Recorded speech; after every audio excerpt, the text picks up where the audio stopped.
نبی پاک علیہ السلام نے فرمایا قال المؤمن مع الافعال، فرمایا یہ جو مومن ہوتا ہے نا یہ محبت والا ہوتا ہے۔ اور حضور فرمانے لگے اس بندے میں کوئی خیر ہی نہیں، اس میں کوئی بھلائی ہی نہیں جو نہ محبت کرے اور نہ اس سے محبت کی جائے۔ مومن محبت والا ہوتا ہے، الفت والا ہوتا ہے، پیار والا ہوتا ہے، پریم والا ہوتا ہے۔ وہ بندے میں بھلائی نہیں جو نہ پیار کرے اور نہ کوئی اس سے پیار کیا جائے۔ محبت کا فروغ حسن ہے دین کا۔ آپ دیکھیں نا، نبی پاک صلی اللہ علیہ وسلم نے صحابہ کے بارے میں فرمایا کہ میرے صحابہ سے اس لیے محبت کرو کہ یہ میرے صحابہ ہیں۔ اہل بیت نبوت کا معاملہ آیا تو نبی پاک صلی اللہ تعالیٰ علیہ وسلم نے اپنے اہل بیت نبوت کو چادر کے نیچے چھپا کے پھر ہاتھ اٹھا کے کہا اے اللہ یہ میرے اہل بیت ہیں، میں ان سے محبت کرتا ہوں تو بھی ان سے محبت فرمانا۔ آپ ذرا غور کریں کہ یہ محبت کہاں کہاں پہنچتی ہے، اللہ سے، اللہ کے رسول سے، حضور کے صحابہ سے، بات اہل بیت تک آئی تو کہا ہے اللہ میں ان سے محبت کرتا ہوں تو بھی ان سے محبت فرما، اور میرے مالک جو جو ان سے محبت کرے تو ان سب سے بھی محبت فرما۔ فروغ محبت، اشاعت محبت، تبلیغ محبت بڑا ضروری کام ہے۔ لیکن ایک تو یہ تھی کہ دین کے معاملے میں محبتیں جو شرعی محبتیں کہلاتی ہیں، اور ایک ہیں ہماری طبعی محبتیں۔ حضور صلی اللہ علیہ وسلم نے ہمیں حکم دیا ہے، فرمایا اپنی بیوی سے بغض نہ رکھنا۔ اس کا معنی یہ ہوا کہ کچھ لوگ ایسے ہیں جو بیوی کا بغض بھی پال لے گا۔ مقابلہ ہو رہا ہوتا ہے میاں بیوی کا، بحث ہو رہے ہوتے ہیں، ایک دوسرے کے خلاف دلائل جمع ہو رہے ہوتے ہیں، ایک جنگ مچی ہوتی ہے۔ فرمایا اس سے بغض نہ رکھنا، کوئی عادت نہ پسند ہو تو وہ عادت دیکھ لینا جو تمہیں پسند ہے، عداوت نہ پیدا کرنا۔ ہاں دین اظہار بیزاری کا حکم دیتا ہے پر ان کے ساتھ جو رب رسول کے دشمن ہے۔ باقی فروغ محبت میں اپنا کردار ادا کرو۔ دیکھیں نا حضور صلی اللہ علیہ وسلم نے فرمایا جس نے محبت کے ساتھ ماں باپ کا چہرہ دیکھا اللہ اسے کامل حج کا ثواب عطا کرے گا۔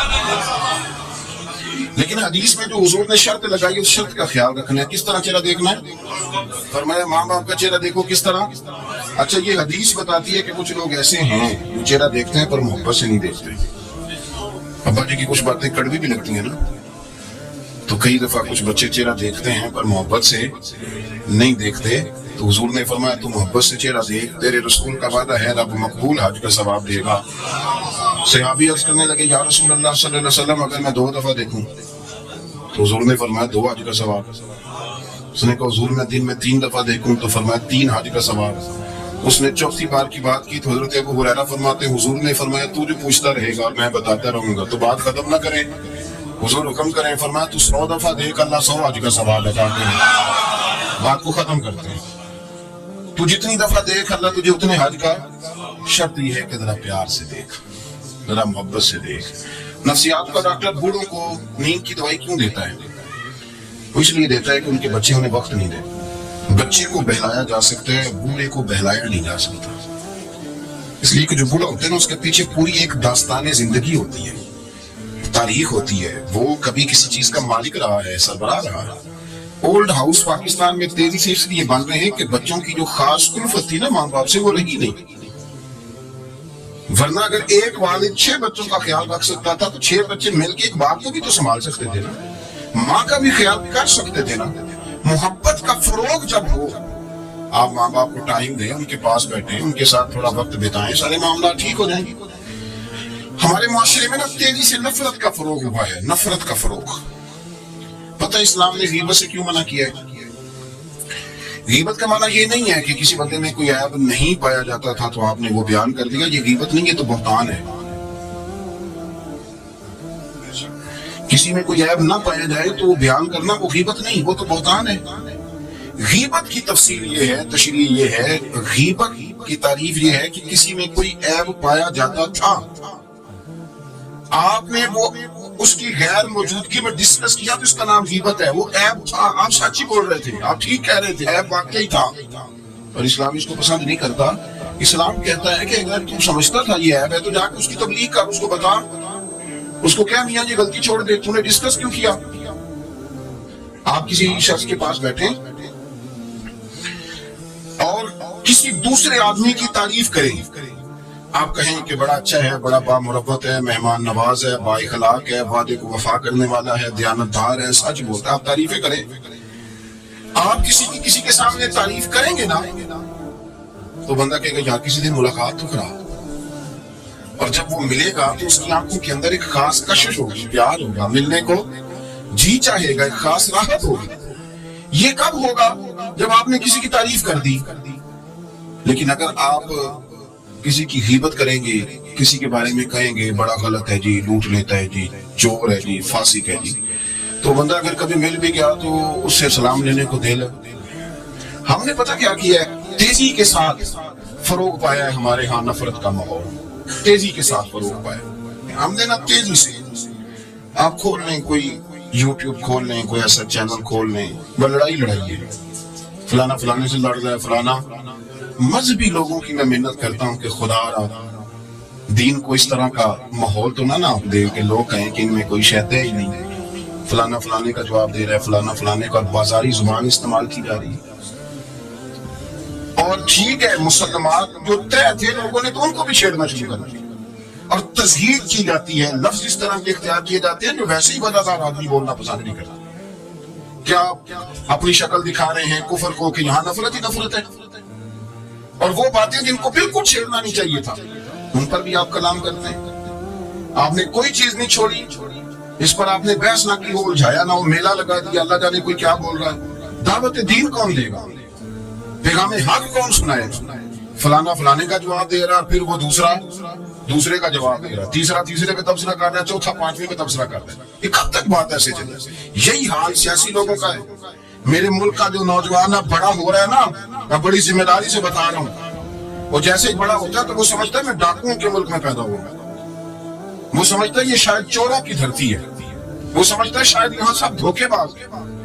ہم اس طرح سے نچوڑ کے لوگوں کے دلوں میں نفرت بھری ہے، نچوڑ کے کہ لوگ سمجھنے لگے ہیں اس ملک میں تو کوئی بندہ دیانتدار ہے ہی نہیں، کوئی بندہ اچھا ہے ہی نہیں، کوئی بندہ نیک ہے ہی نہیں۔ مذاق اڑاتے ایک صاحب میرے پاس آئے ہوئے تھے، کہنے لگے پیر صاحب 11 سال ہو گئے پولیس کی نوکری کرتا ہوں، 1 روپیہ رشوت نہیں لی۔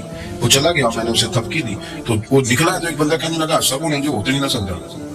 میں نے کہا یار تو منشی اللہ کی رحمت کا، یہ میرے رسول اللہ کا دین ہے اور قیامت تک لوگ اس پر عمل کریں گے۔ اس نے 11 سال کہا، وہ 40 سال بھی کہتا تو میں ماننے کو تیار ہوں۔ کیوں کچھی باتیں کرتے ہیں؟ آپ نے تو تباہی کر دی، کوئی بندہ ٹھیک نہیں بچا، ایسے میلہ لگا ہوا ہے۔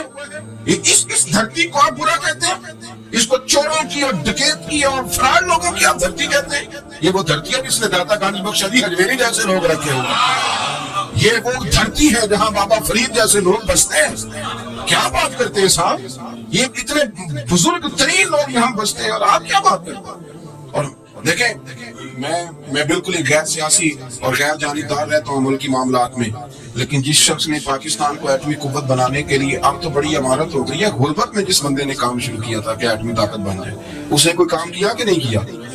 آپ کو پاورفل بنایا کہ نہیں بنایا؟ کبھی تبصرہ ہوتا ہے اس پر بھی؟ ہمیں لاکھ اختلاف سے ہی ہم بھی بات کرتے ہیں مخالفت میں، اتباعی نہیں اتارتی ہم نے، توہین کر کے نفرت پھیلا کے۔ اس سے پہلے جو حکومت گئی شاید اس کا سب سے بڑا مخالف میں ہوں، لیکن ایسا نہیں ہے کہ انہوں نے کوئی کام بھی ایسا نہیں جو اچھا نہ کیا، ایسا نہیں ہے۔ میں ملک بھر میں سفر کرتا رہتا ہوں، میں دیکھتا ہوں بہت ساری جگہیں ایسی ہیں، بہت سارے دیہات ایسے ہیں جس میں بڑے بڑے شاندار روڈ بنائے گئے، کام کیا گیا۔ ان کی 99 کام اپنی جگہ پر، خوبی کا بھی تو ذکر کریں۔ یہی حال اس گورنمنٹ کا ہو رہا ہے، لاٹھ لے کے لوگ ہیں، یہ بھی گندا وہ بھی گندا۔ آپ کس طرح کی بات کریں؟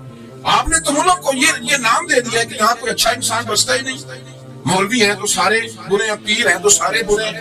کیا بات کرتے ہیں صاحب، یہ میرے رسول اللہ کی قوم ہے، یہ نبی پاک کی امت ہے، اور حضور نے فرمایا میری امت کبھی گمراہی پر جمع نہیں ہوگی۔ یہ نہیں ہو سکتا سارے لوگ ہی غلط ہو جائیں، لیکن ہم نے تباہی اتار دی۔ جس کے ہاتھ میں اسپیکر آتا ہے وہ سب کی پگڑیاں اچھالنا ضروری سمجھتا ہے، جس کے ہاتھ میں قلم آتا ہے وہ کہتا ہے چونکہ میں لکھ رہا ہوں تو میں اکیلا ٹھیک ہوں، باقی سارے غلط ہیں۔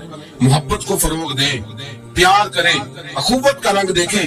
آدم تائی کی بیٹی مجرم بن کے آئی تھی، مجرم بن کے کلمہ نہیں پڑھتی تھی، اور اس کو سامنے کھڑے کر کے میرے نبی پاک نے فرمایا تیرا باپ کلمہ نہیں پڑھتا تھا پر اس میں عادتیں اچھی پائی جاتی تھی، اس کی صفات ٹھیک تھی۔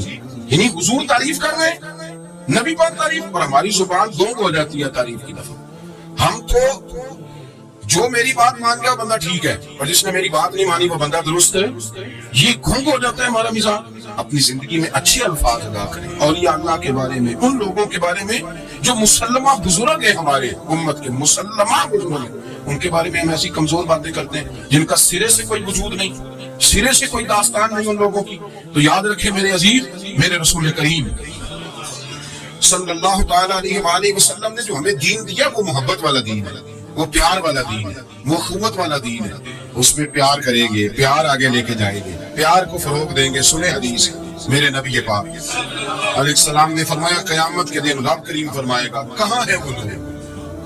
منادی اعلان کرے گا میدان محشر میں، کوئی آدمی اعلان کر وہ کہاں ہے لوگ؟ اور تو کس کو ڈھونڈ رہا ہے؟ فرمایا مجھے رب نے بھیجا ہے کہ وہ بندے ڈھونڈ کے لاؤ جو دنیا میں میری رضا کے لیے ایک دوسرے سے محبت کیا کرتے ہیں۔